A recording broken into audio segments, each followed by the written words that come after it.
Hi guys, and welcome to episode 6 of Strong Black Twink. I'm your host, Brakamina, and let's get into it. So today's episode is called Black People Have Low Racial Self-Esteem. It's kind of like another Empty the Clip episode. It's a bit of a Rico charge because we have a few people to discuss. First of all, I want to say like what's hot this week is definitely Sinners.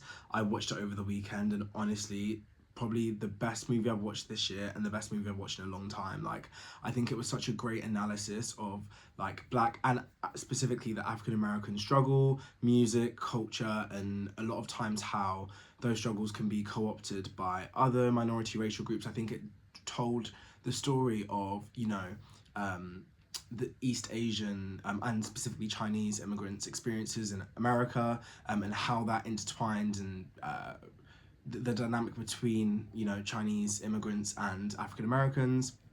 Also, the Irish struggle and the idea of like not just Irish people specifically, but the idea that other minority groups that also face issues in America, and how they kind of sometimes interact in the way that sometimes the ideologies can be flawed in terms of false equivalences. It was such a well thought out and well done movie, and it's like a movie where you leave just feeling so inspired, not just by the message and like the importance of that conversation, but also just by the artistry and the care and the level of detail and effort that's been put in.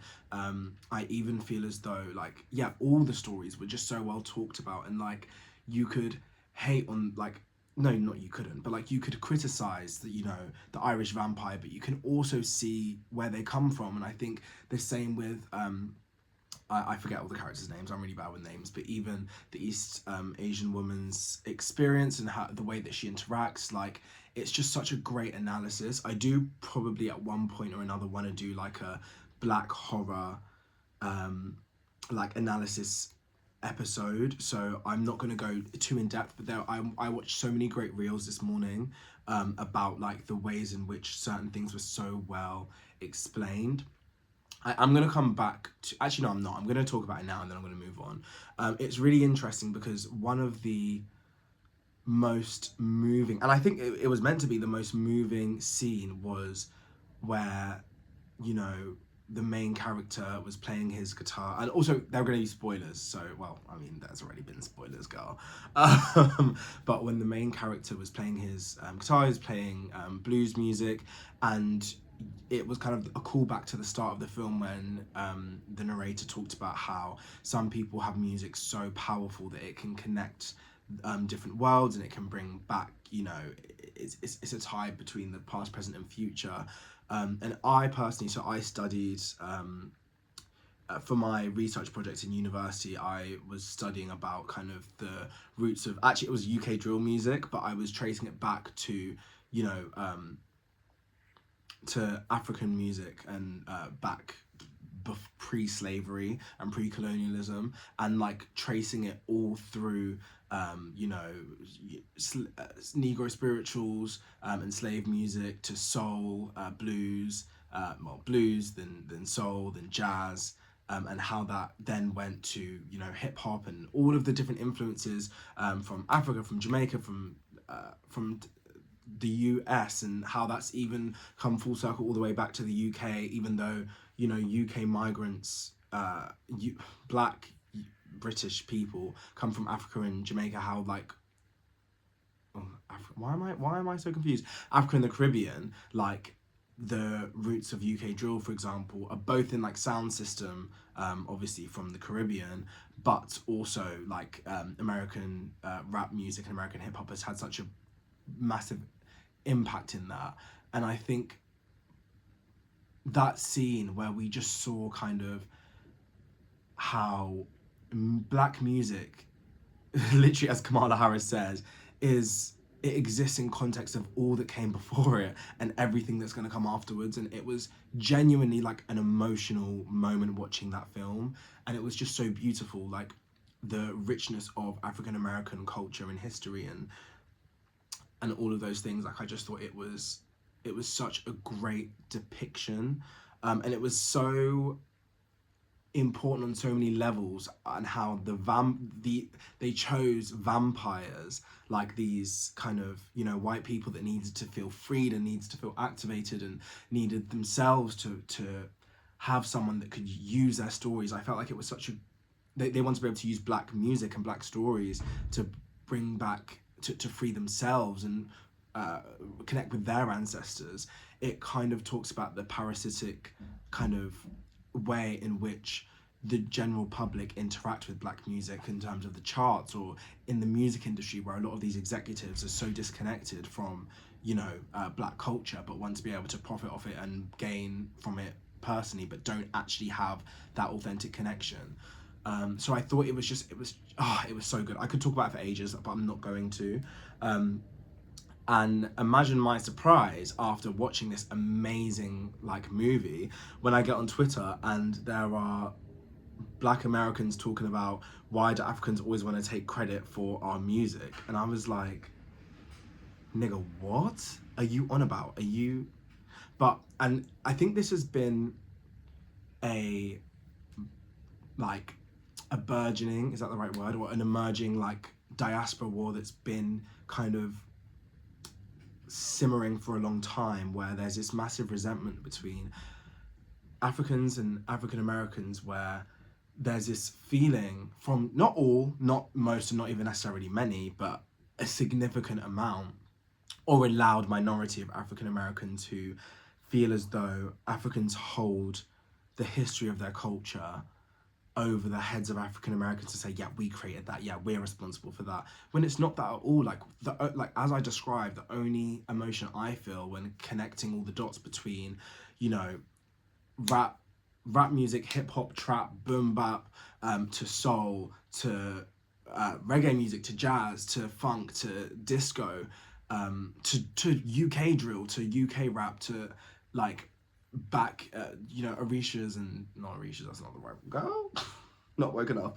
To like even ancient like African music, and traditional African music. Like, I only feel so inspired and like amazed and in awe of how these stories have been preserved and traveled despite all of the challenges that both continental Africans, Caribbeans, and African Americans have all faced, and like even like black British people. And making those links to me is so inspiring, about like the strength and the the importance of music. Like, it's deeper than like rebellion against colonialism. That storytelling existed before that, and it's just a such a beautiful part of black culture that connects all of us.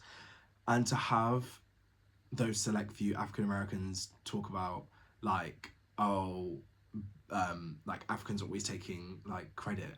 Who the fuck has ever taken credit for rap music outside? Like, what are you on about? Like, we're talking about the history, like the actual factual history of where origins came from. Like, enslaved African American people, or yeah, enslaved African American people didn't just randomly come up with something out of nowhere, no context. No art exists in that way. Like, even just studying aesthetics on a very basic level, art requires a muse, and like you have to have had inspiration from somewhere. Like, there is going to be something you are calling back to, an emotion, a feeling, something. There has to be a reference piece. Like, you can't really create art without a reference piece, even if it's a reference that you create. And so it's not to discredit the massive influence and the genius that that African Americans have had, and like and any of that. But I think it's just so crazy in the way in which there's this need to deny.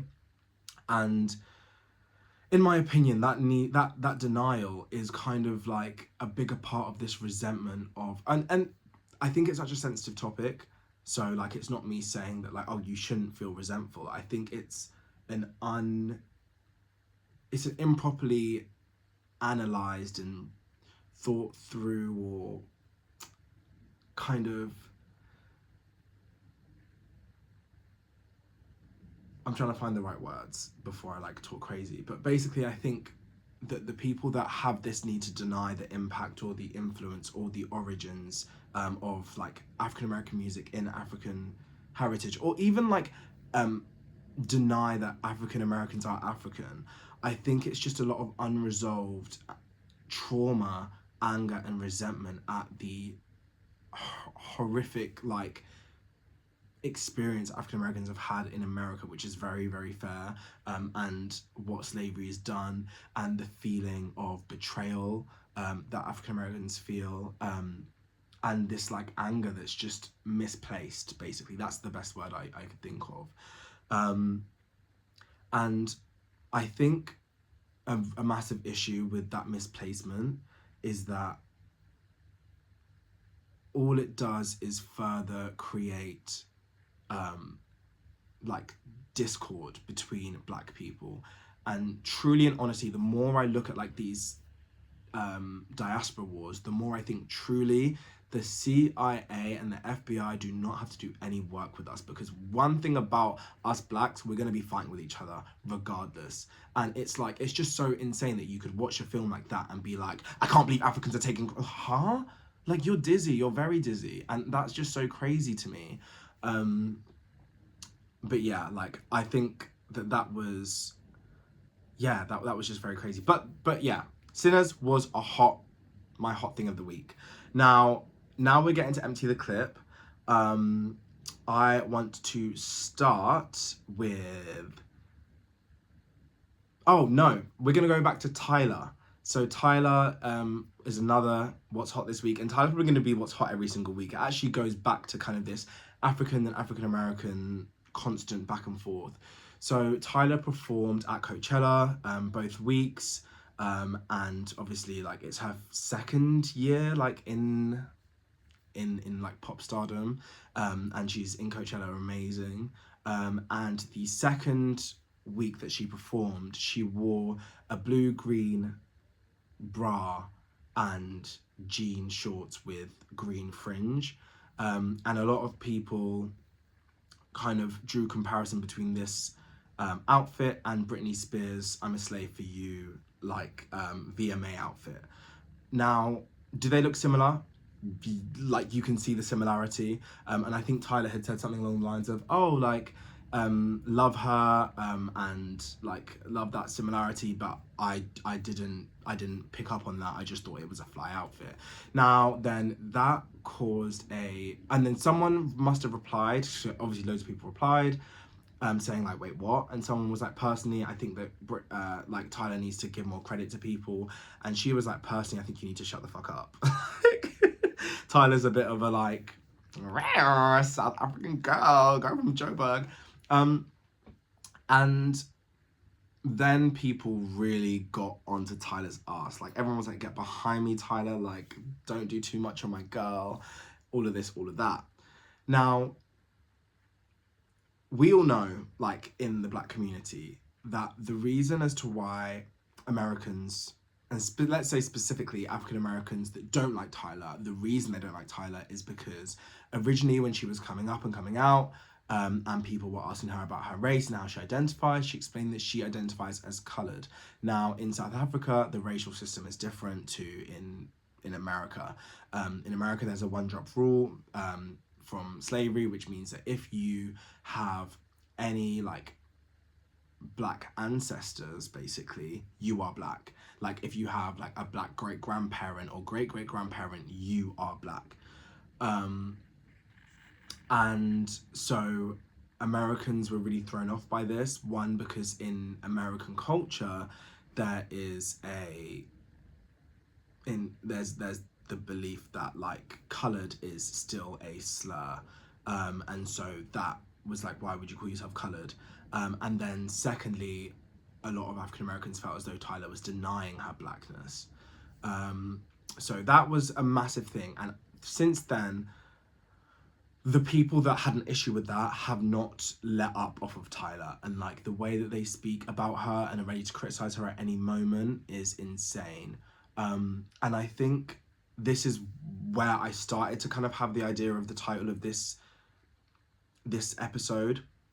In America, I think there's a need to constantly prove that Black people are good enough, And it's like, you know, when you see a beautiful, talented, amazing girl like Tyler who has African ancestry or black ancestry, it's like, are you black? And she's like, no, I'm not black, I'm coloured. And you're like, what? No, but you're black. And I can't believe you're denying that. And it's like this need to kind of be constantly reassured that black people are good enough by any, like, everyone has to like black people, and that's so needed.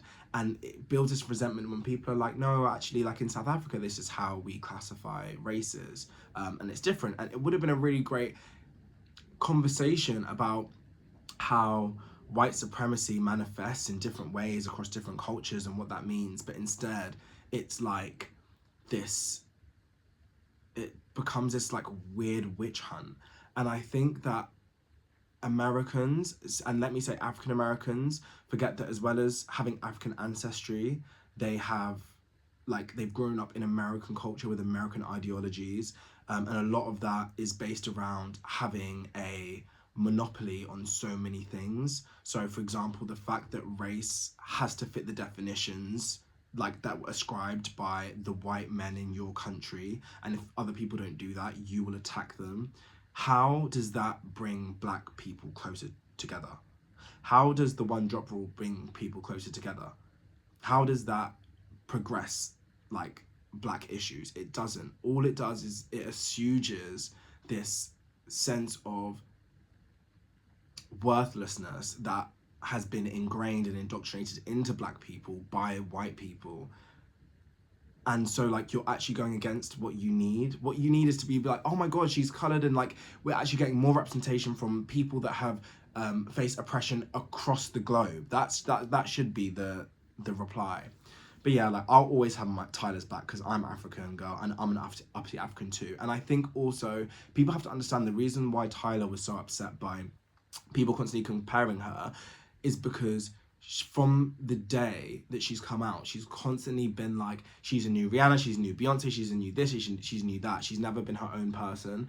And although Britney obviously is a white girl, like again, then Britney was being compared to Jack. Like it's just like, it's this idea that comparing her to Beyonce and Rihanna, who is a massive compliment, it's also like, well, she actually is just like the other black women that were like massive pop stars. So like, she's just also derivative. And I think having your own image and ideas and like vibe and being constantly seen as derivative of and like a kind of a clone of someone else, I would hate that as well.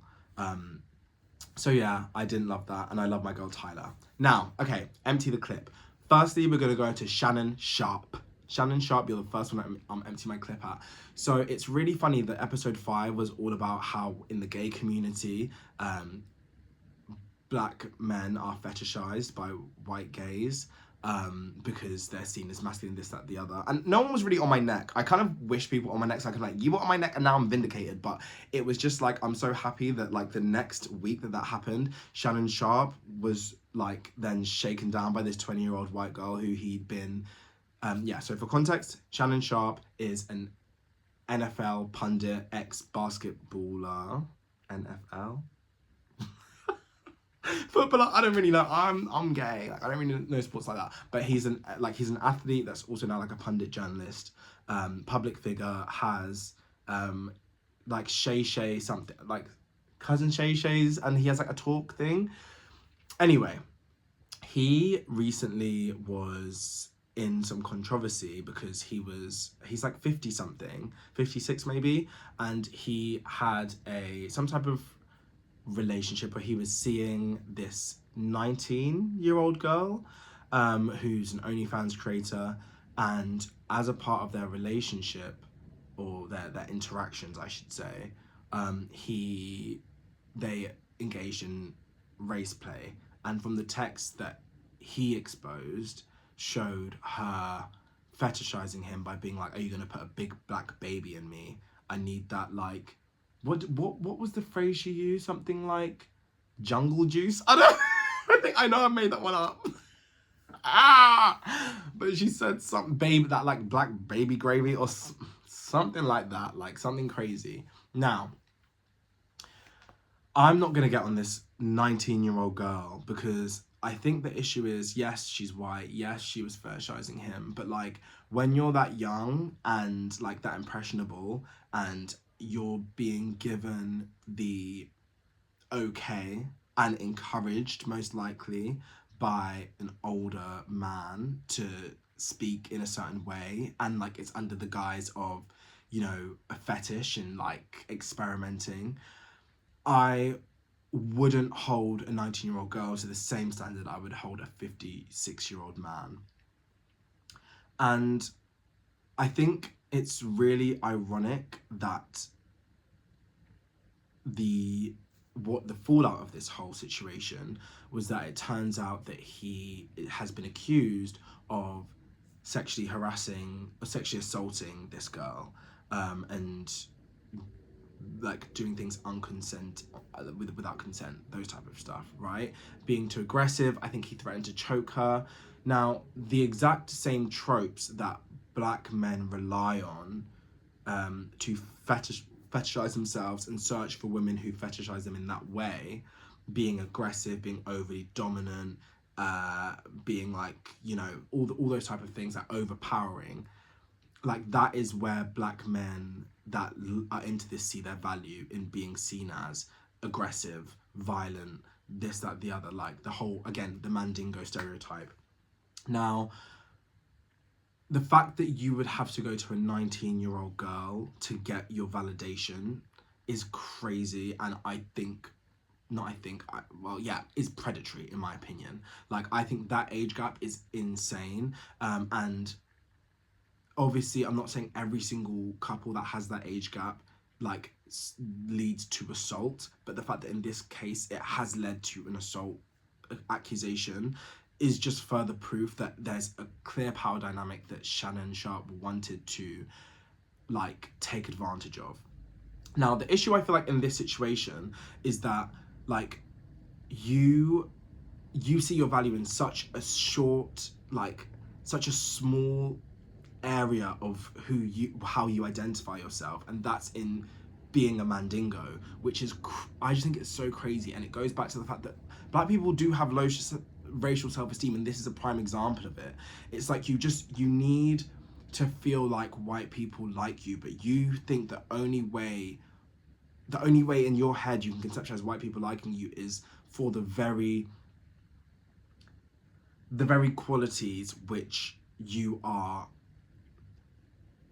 assumed to be like through racism. Like I just think that's so crazy. I just think that's like deep-rooted racial trauma. And yeah, I feel like I've kind of talked in detail about like what that actually means and how that relates to low racial self-esteem and that need for white validation in my last video, so I'm not going to go into it in too much detail, but I think it's a great real life example, and it's not just in gay spaces, it is in straight spaces. And a lot of times like these relationships are also very misogynistic in two ways. One, because these black men see white women as being weaker, and like more submissive, and so want to overpower them sexually, to make themselves feel better about the fact that structurally in life they don't have black men do not have structural power. And when black men use white women to try and prove that they have power, the thing I always think is, why not go to your white male boss and overpower him? Why not call him out in a meeting? Why not like ask for a raise? Like, why is it always I'm gonna just get with a white woman that sees me as a big gorilla and I'm gonna fuck her and like abuse her? Like, why is that the way that you solve racism? And I think it's just that black men in those places are just too lazy to actually do the proper work to dismantle those dynamics. So they can only like lazily just like find like a 19-year-old white girl and choke her and abuse her and be like, yeah, hunga, like, oh my god.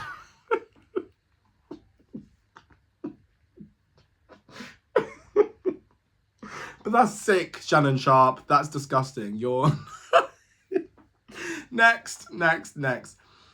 Now, oh no, not next. And then these same black men will then try and come and evoke the spirit of Emmett Till to try and be like, I'm a black man in America and they're trying to take away my rights. Like, no, not at all. You have been accused of abusing a woman. So get your lawyer and present the facts. No one gives a damn that you're a black man. This is not Martin Luther King Jr. You do not have a dream, bitch. Like, you have a sick fetish and you need therapy. Like, that's what it is. And I think it's really dangerous when people in minority groups do this, where they kind of like co-opt like an actual genuine issue to try and make it seem as though like they're being oppressed. Like, white women aren't oppressing you. White women are holding you accountable and you need to be held accountable. And it was the same thing with, what's that guy called? You guys already know who I'm talking about. The actor that I was talking about like 2 episodes ago. Like it's this just constant like predictable cycle of black man dates white woman, black man abuses white woman, black man pretends to be Emmett Till, like, and tries to be like, oh, like they're trying to take my rights away. All I want to say is that they don't really care about us. Like, no, it's not that. Like, you can't do that. And it needs to stop because it's honestly dangerous.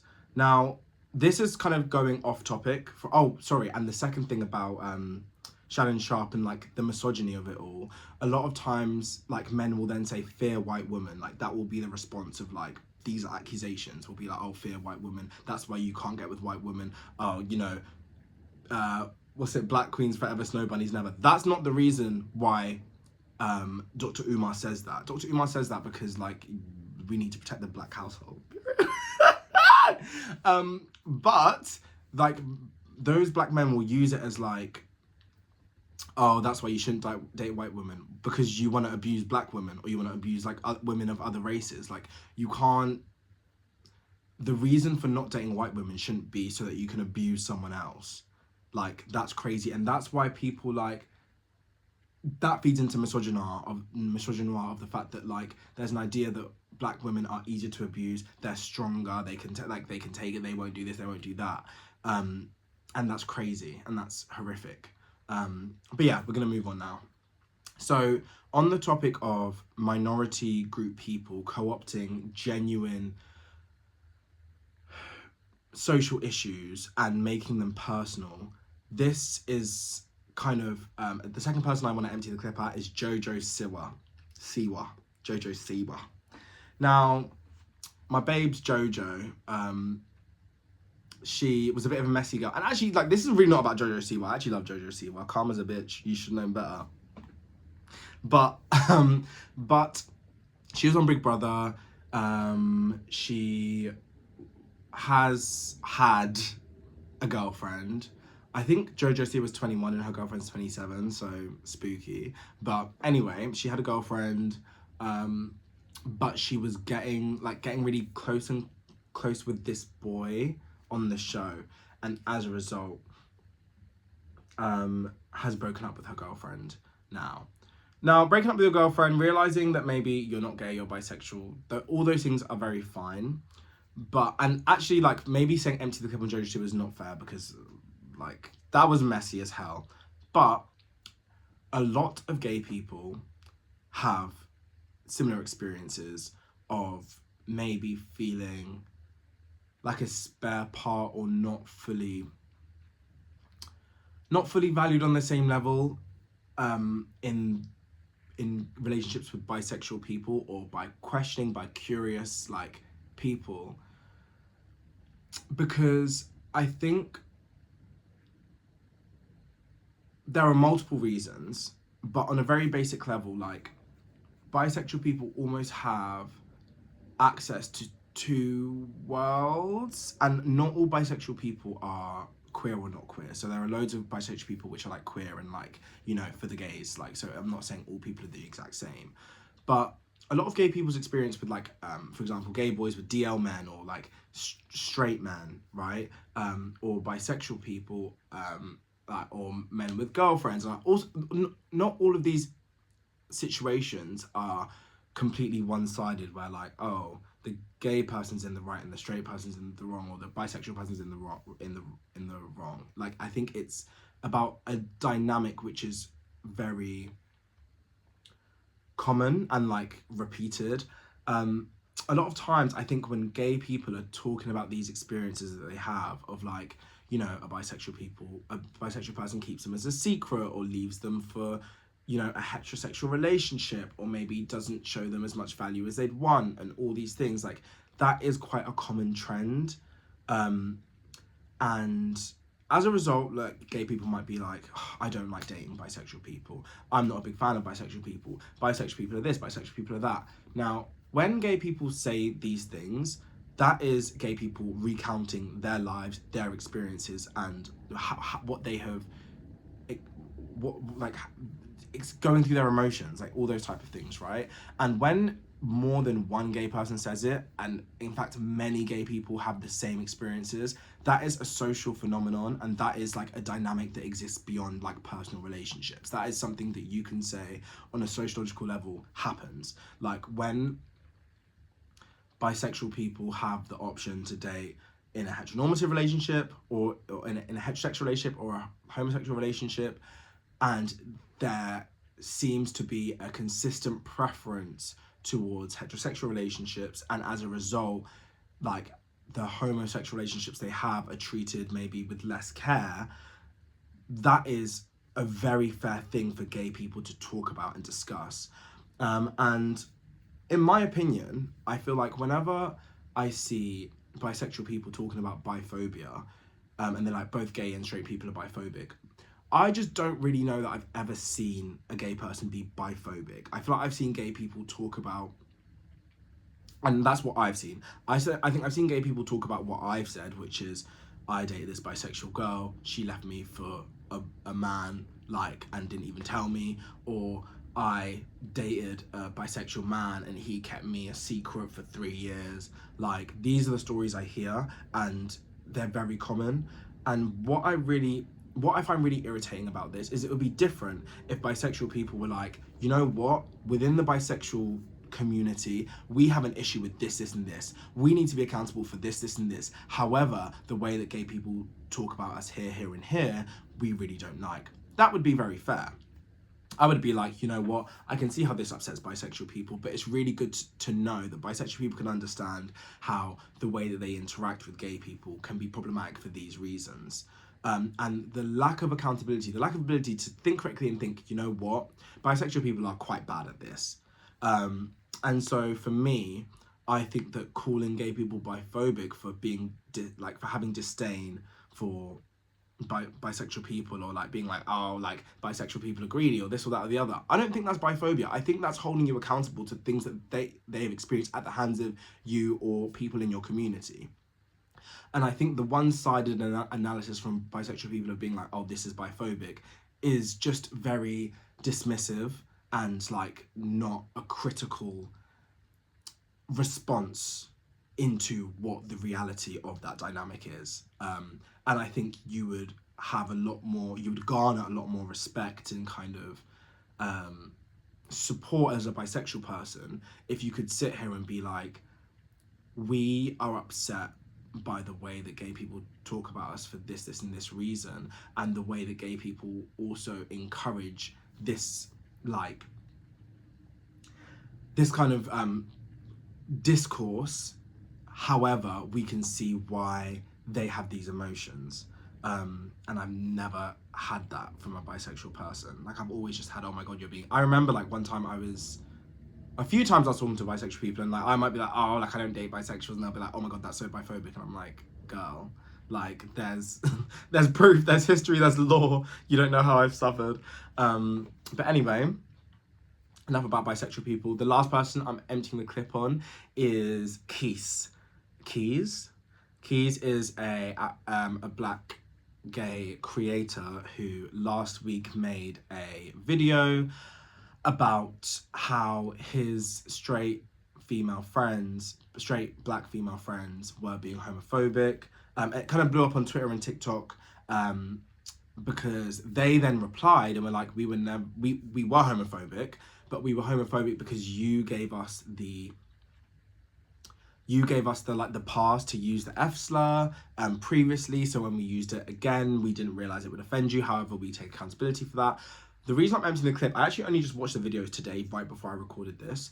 But it was really, really funny because, like, similar to what I'm saying about bisexuals and gay people, is like you have this black boy who's like, you use the F slur, that really upset me and offended me, and then proceeded to call these girls bitches, to call one of them like the darker skinned girl, he called her aggressive, and said that she was too, like, she was ghetto and ratchet and all these things, and then like apparently on a video he called her donkey lips, and one of the other girls was a bit like larger and he had been saying stuff about like fat bitches and all this and all that.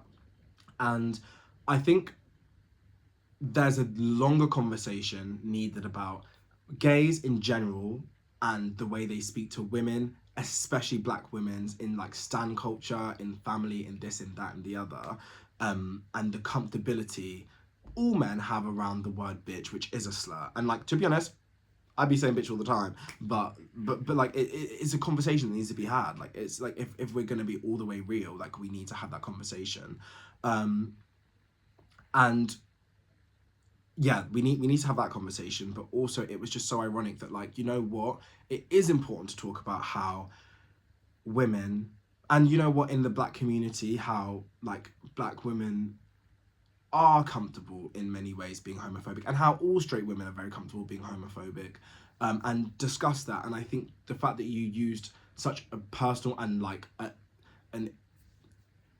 a false situation to have that conversation, similar to like the bisexual issue, similar to like Shannon Sharp tends to be Emmett Till, like, I think there's a constant theme of people in marginalized groups that pretend as though they're really protecting something that they're against. And it even goes back to sinners. Like, I think there's this constant thing where we all believe that our personal feelings are an example of the wider nexus of oppression, and it's not. Like, someone accusing a black man of sexually assaulting a white woman is not racism, it's accountability when there's facts presented.